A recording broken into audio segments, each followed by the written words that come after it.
The Connecticut Post, through a Freedom of Information Act request, found that some city employees here in Bridgeport made more than double their base salary in overtime here in the city of Bridgeport just last year. In fact, last year, the police department here paid $5.6 million in overtime. When some residents heard that number, well, they wondered how the city could afford to pay that.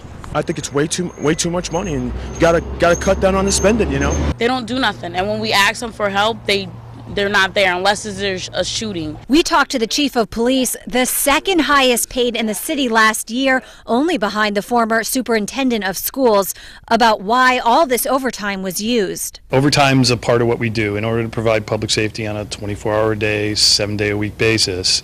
We need to pay some people overtime. He attributes the extra time to, among other things, adding a new class of 25 officers, spikes in homicides, and task force operations. Some of it's specialization.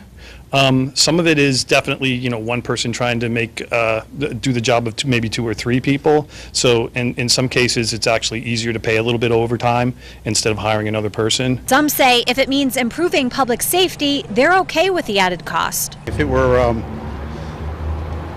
necessary, I see nothing wrong with that. The police chief says the amount spent on overtime will be reduced moving forward. The mayor's given me strict directions to reduce the amount of overtime, and we've been trying. It's gone up and down over the years, but we really tried to be as fiscally responsible as we can. As for how much taxpayers here in Bridgeport paid for this overtime, well, city officials say they can't differentiate between how much was paid in outside overtime versus how much was paid by taxpayers. Reporting on the scene in Bridgeport, Allie Reed, News 8.